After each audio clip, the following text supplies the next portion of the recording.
एक लड़का जिसके माता पिता 10 साल की उम्र में तलाक ले लेते हैं, स्कूल में बच्चे उसे चिढ़ाते हैं, जिंदगी पूरी जो है वो दादी के साथ गुजरती है और बर्तन मांजने से करियर की शुरुआत होती है। ये कहानी किसी बॉलीवुड फिल्म की नहीं है। आज हम बात करने जा रहे हैं रतन टाटा के बारे में। वो रतन टाटा जिन्हें आप बिजनेसमैन भी कह सकते हैं, इन्वेस्टर भी कह सकते हैं, दानवीर कर्ण भी कह सकते हैं, पद्मश्री भी कह सकते हैं, पद्म विभूषण भी कह सकते हैं। लेकिन आज इस वीडियो में मैं उन्हें कहूंगा सर रतन टाटा। आज मैं रतन टाटा के आगे सर नहीं पहले सर लगाऊंगा, क्योंकि ये वो उपाधि है जिसकी जो उन्हें लंदन में मिली थी, लंदन सरकार की तरफ से। और सर रतन टाटा के बारे में आज हम बात करेंगे इस वीडियो में, कुछ ऐसी कहानियों के बारे में जो कहानी शायद आपने पहले कभी नहीं सुनी होगी, जिसमें सबसे पहले हम बात करेंगे उस वजह के बारे में जिस वजह से रतन टाटा ने कभी अपनी जिंदगी में शादी नहीं की। हम सब जानते हैं कि रतन टाटा आजीवन कुंवारे रहे और आज हम इस वीडियो में उस कहानी के बारे में चर्चा करेंगे और साथ ही बहुत सारे ऐसी कहानियां जो रतन टाटा से जुड़ी हुई हैं जिनके बारे में हम बात करेंगे। रतन टाटा जिनको हम दानवीर कर्ण भी कहते हैं, क्योंकि पूरे भारत में कोई भी ऐसा उद्योगपति नहीं है जो उनके जितना पैसा जो है वो सामाजिक सेवा में या किसी भी तरीके के दान के लिए इस्तेमाल करता है। आंकड़े बताते हैं कि रतन टाटा अपने टाटा ग्रुप की जो पूरी कमाई है उसका 66% पैसा जो है वो सामाजिक काम के लिए दान कर देते हैं। और ये इतना बड़ा रकम है कि अगर इस रकम को अगर रतन टाटा की कमाई से अगर जोड़ दिया जाए तो रतन टाटा भारत के सबसे अमीर व्यक्ति कहलाएंगे। लेकिन बजाय अमीर व्यक्ति कहलाने के रतन टाटा ने यह पसंद किया कि वो समाज में जो समस्याएं उठ रही हैं उनको दूर कर सके। आज हम बात करते हैं रतन टाटा के कुछ निजी पहलुओं के ऊपर में। ये कहानी उस वक्त की है जिस वक्त रतन टाटा अपने आगे की पढ़ाई के लिए अमेरिका गए थे। अमेरिका में उन्होंने आर्किटेक्ट की पढ़ाई के लिए एडमिशन लिया और इस पढ़ाई के दौरान ही रतन टाटा को वहाँ अमेरिका की एक लड़की से प्यार हो गया और दोनों जो है एक साथ वहाँ पे खुशहाल अपना वक्त बिताने लगे और उन्होंने वहाँ पे ये फैसला कर लिया कि हम आगे चल करके जो है वो शादी करेंगे। जब वो शादी के बहुत करीब पहुँच गए थे उस टाइम पे अचानक से इंडिया से एक कॉल आती है जिसमें उनको बोला जाता है कि आपको जो है जल्द से जल्द वापस इंडिया आना होगा। इस कॉल के पीछे की वजह ये थी कि रतन टाटा की दादी, जिनके साथ रतन टाटा की पूरी ज़िंदगी बीती थी, उनकी तबीयत बहुत ज़्यादा ख़राब थी और उनको वापस बुलाया गया। रतन टाटा ने चूँकि सारी ज़िंदगी अपने परिवार में सिर्फ दादी का ही प्यार पाया था, क्योंकि माता पिता जो है वो 10 साल की उम्र में ही तलाक ले चुके थे, जैसे मैंने पहले बताया आपको वीडियो में, और तकरीबन 13 साल की उम्र में वो थे जब उनकी माता ने दूसरी शादी कर ली। तो रतन टाटा सब कुछ छोड़ करके वापस इंडिया आ गए और आने से पहले उन्होंने उस लड़की से बोला कि मैं इंडिया जा रहा हूँ, तुम भी वहीं आ जाना और हम शादी जो है वो इंडिया में ही कर लेंगे। उस लड़की ने उनको यकीन दिलाया कि ठीक है तुम जाओ और मैं पीछे से इंडिया आऊँगी और वहाँ पर हम जो है अपनी परिवार की रजामंदी से शादी कर लेंगे। यह वक्त था 1961 से 1962 के बीच का, जिस टाइम पे इंडो चाइना वार जो है वो चल रहा था भारत में और भारत की स्थिति जो है उस टाइम पे इंटरनेशनल माइंडसेट के हिसाब से बहुत ख़राब थी। तो जो लड़की के जो परिवार थे, जो लड़की के जो माता पिता थे, उन्होंने उनको बोला कि ये सही वक्त नहीं है तुम्हारा भारत जाने का, तो तुम अभी भारत जाने का प्लान जो है वो छोड़ दो, इसके बारे में फिर कभी बात करेंगे। यहाँ रतन टाटा भारत में बैठे हुए इंतजार कर रहे हैं कि वो आएगी वो आएगी। वक्त बीता, महीनों बीते और उस लड़की के माता पिता ने उस लड़की की शादी कहीं और कर दी। यह सुनकर के रतन टाटा को बहुत गहरा धक्का लगा और इसके बाद उन्होंने ये निश्चय किया कि मैंने वादा किया हुआ है उस लड़की से कि मैं उससे ही शादी करूंगा, किसी और से शादी नहीं करूंगा, तो मैं अब आजीवन जो है किसी से भी शादी नहीं कर सकता। देखिए, बहुत मुश्किल होता है किसी ऐसे इंसान के लिए वफादार होना जो आपके लिए वफादार नहीं है। जो आपके लिए वफादार है उसके लिए अगर आप वफादार है तो ये कोई बहुत बड़ी बात नहीं है, ये तो गिव एंड टेक की पॉलिसी बना दी आपने। लेकिन कोई ऐसा इंसान जिसने आपको धोखा दिया, वो लड़की जो थी वो रतन टाटा के लिए वफादार नहीं थी, क्योंकि उसने रतन टाटा से जो वादा किया उसको छोड़ करके उसने अपने माता पिता के कहने पर कहीं और शादी कर ली। लेकिन बजाय रतन टाटा इस चीज़ के, उन्होंने उस वफादारी को कायम रखा और अपने उस शब्द को कायम रखा जिस शब्द को उन्होंने अमेरिका में उस लड़की को कहा था। तो ये थी वजह रतन टाटा की शादी नहीं करने की। अगली कहानी मैं आपको बताता हूँ रतन टाटा से जुड़ा हुआ। एक बार रतन टाटा अपने सारे जो उनके स्टाफ थे ऑफिस के, उनके साथ में एक बहुत ही जरूरी मीटिंग के लिए वो लोग जा रहे थे। बाय रोड ये लोग जा रहे थे पुणे की तरफ, मुंबई से पुणे की तरफ ये लोग बाय रोड जा रहे थे और रास्ते में अचानक से रतन टाटा की गाड़ी जो है वो पंचर हो गई। जब गाड़ी पंचर हुई तो पूरा का पूरा जो महकमा था, पूरा का पूरा जो टीम था वो गाड़ी से उतरा और वहाँ पर वो लोग जो है वो आराम करने लगे कि भाई अब जब गाड़ी का पंचर बनेगा उसके बाद फिर हम निकलेंगे इस आगे के सफ़र के लिए। तो लोग जो है थोड़ा सा कैजुअल हो गए, कुछ लोग चाय पीने निकल गए, कुछ लोग सुट्टा पीने निकल गए, कुछ लोग इधर बातें कर रहे हैं। अचानक से 2-4-5 मिनट के बाद में लोगों को ध्यान आया कि भाई रतन टाटा कहाँ गए। चारों तरफ ढूंढ रहे हैं, रतन टाटा कहीं नजर नहीं आ रहे हैं। उनको लगा कि भाई जहाँ बिठा रखा था वहीं बैठे होंगे, आराम कर रहे होंगे। जब उन्होंने रतन टाटा को खोजना शुरू किया, जब उन्होंने देखा तो वो आश्चर्य में पड़ गए कि रतन टाटा ने क्या किया था कि वो अपने शर्ट के जो बाजू है उसको मोड़ करके टाई को यूं पीछे फेंक करके और बैठ करके उस ड्राइवर के साथ में बैठ करके वो गाड़ी का पंचर बना रहे थे। लोग हैरान हो गए। स्टाफ आए उनके पास दौड़ के कि सर आप ये काम क्यों कर रहे हैं, मतलब ये काम तो आपको नहीं करना चाहिए, आप रतन टाटा हैं, आप टाटा ग्रुप के चेयरमैन हैं, ये काम ड्राइवर का है, करने दीजिए। रतन टाटा ने बड़े आराम से कहा कि भाई अगर ये काम को अगर ये करेगा ना तो 15 मिनट का समय लेगा, अगर इस काम में अगर इसी थोड़ी बहुत अगर मैं मदद कर देता हूं तो यह काम 7.5 मिनट में हो जाएगा। तो बचा हुआ 7.5 मिनट जो है उसको ले जा करके हम मीटिंग में इस्तेमाल कर सकते हैं और वहां पे अपना फायदा कमा सकते हैं। देखिए बहुत छोटी सी बात सुनने में लगती है, लेकिन जब हम गहराई में इस चीज को उतरेंगे तो हमें समझ में आएगा कि आखिरी बार हमने अपने स्तर से नीचे उतर के कब अपने किसी छोटे व्यक्ति के साथ में काम किया है, कब हमने कभी किसी अपने छोटे व्यक्ति को अपने बराबर होने का एहसास दिलाया है। ये एक बहुत बड़ी बात है। दूसरी बात जो इसमें हमें सीखने के लिए मिलती है ये है कि रतन टाटा को पता है कि वक्त जो है ना वो पैसा है। अगर आपने वक्त को बचा लिया, अगर आपने वक्त को कमा लिया तो समझिए आपने पैसा कमा लिया। मुंबई हमले से हम सब वाकिफ हैं कि मुंबई में जो हमला हुआ जो 26/11 का, और सबसे ज़्यादा नुकसान और सबसे ज़्यादा त्रासदी जो फैली थी वो ताज होटल के ऊपर फैली थी। ताज होटल में सबसे ज़्यादा देर तक जो है गोलीबारी चली, ताज होटल को सबसे ज़्यादा नुकसान पहुंचा और लोग भी जो मारे गए उनकी संख्या जो थी वो ताज होटल में ज़्यादा थी। आप इस बात को जान करके आश्चर्य में पड़ जाएंगे कि जितने भी ऐसे लोग जो ताज होटल में मारे गए थे, चाहे वो ताज होटल के कस्टमर थे या वो ताज होटल के एम्प्लॉय थे या ताज होटल से या ताज ग्रुप से किसी भी तरीके से जुड़े हुए थे, उन सारे लोगों को रतन टाटा ने सिर्फ 20 दिनों के भीतर 70 लाख, 80 लाख, 90 लाख जितनी भी राशि वो उनको ज़रूरत थी, चाहे वो इलाज के लिए या किसी का परिवार से किसी की मृत्यु हो गई है तो उसको आगे के खर्चों के लिए जितने भी पैसे की ज़रूरत थी वो सारा का सारा पैसा रतन टाटा ने सिर्फ 20 दिनों के अंदर में सबके घर पर पहुंचाया।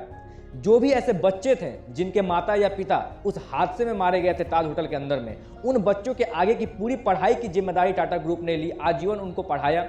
जितने भी ऐसे परिवार थे जिसमें से उनके परिवार का जो कमाने वाला इंसान था, जो मुखिया था परिवार का, जो उस हादसे में मारा गया था, रतन टाटा ने उसको उसके योग्यता के हिसाब से सबको टाटा ग्रुप में नौकरी दी। कुछ लोग जो है वो होटल में कर्मचारी के तौर पे काम कर रहे हैं, कुछ लोग टाटा ग्रुप के अंदर में जो है उनके फैक्ट्री में काम कर रहे हैं। तो अलग अलग जगहों पर रतन टाटा ने यह काम किया और सबसे मजेदार बात यह है कि सिर्फ 20 दिनों में रतन टाटा ने यह काम किया।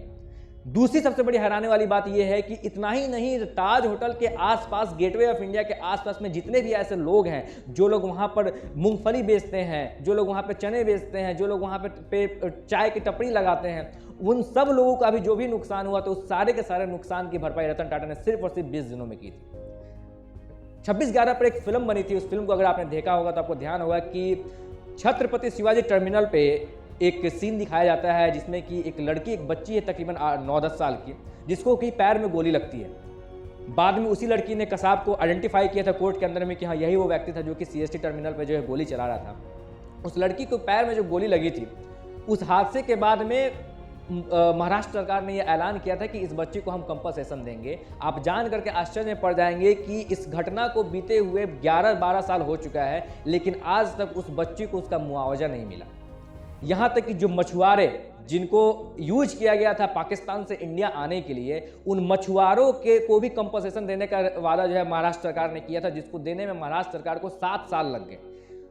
ये काम जिसको 7 साल और 20 साल तक सरकार नहीं कर पाती है, उस काम को रतन टाटा ने सिर्फ और सिर्फ 20 दिनों में किया गया।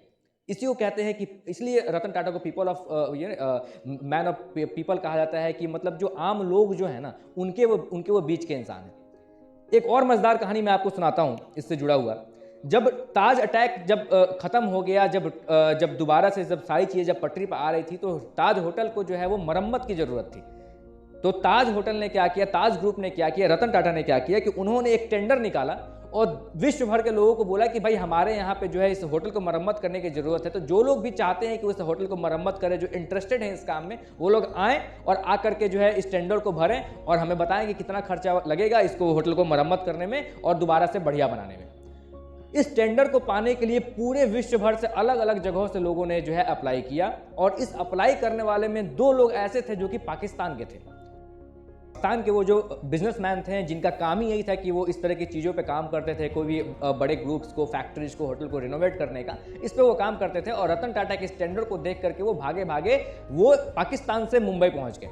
मुंबई पहुंचने के बाद में उन्होंने वो रतन टाटा के ऑफिस में गए और वहां जाकर बोला कि भाई हम इस पर्पस के लिए आए हैं, हम मिलना चाहते हैं। उनको वेट कराया गया।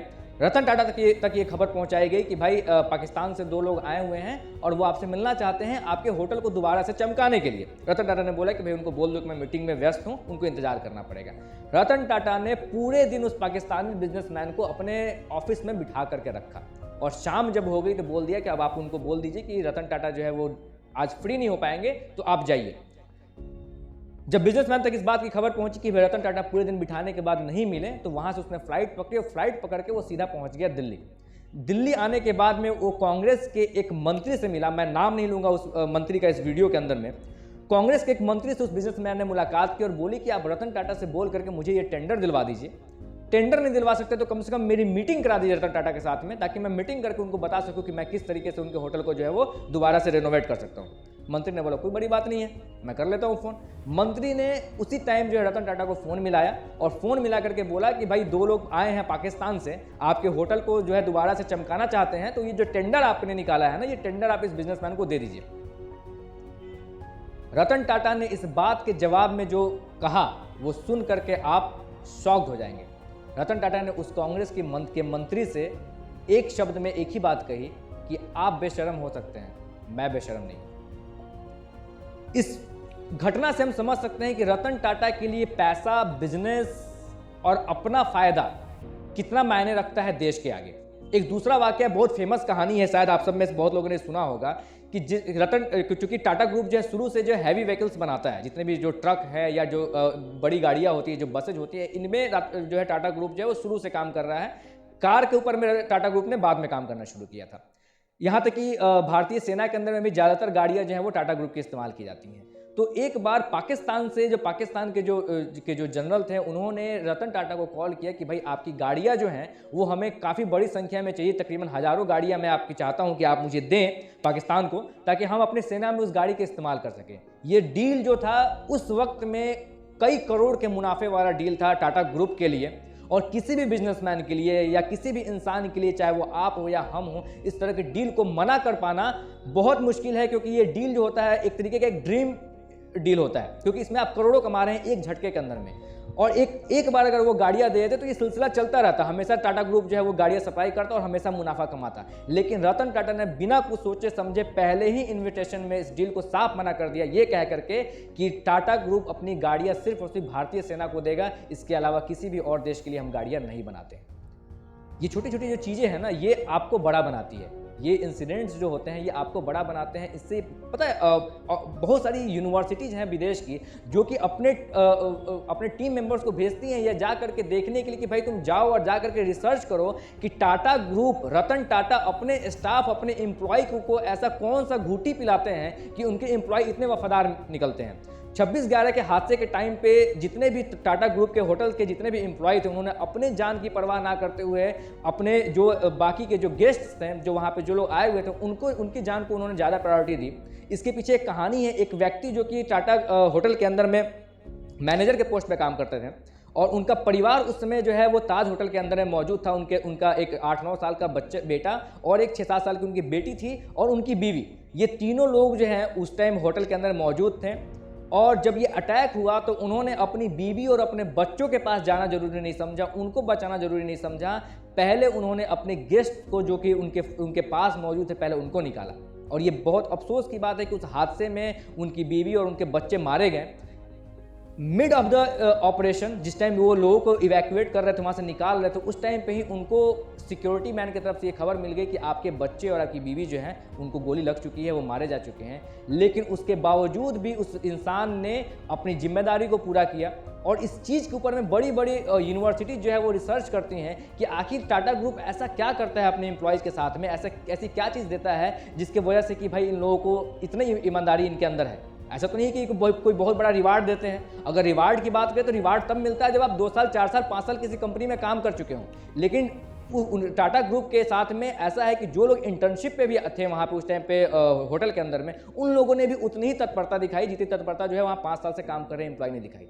तो यहाँ पे नतीजा सिर्फ ये निकलता है कि रतन टाटा ने एक इंटरव्यू में ये बात कही थी कि हम अपने एम्प्लॉयज़ को इंटरव्यू के टाइम पे ही है ना परख लेते हैं, हमें ईमानदार व्यक्ति चाहिए, काम करना हम सिखा देंगे उनको, अगर कोई ईमानदार है तो हम उसको काम करना सिखा देंगे।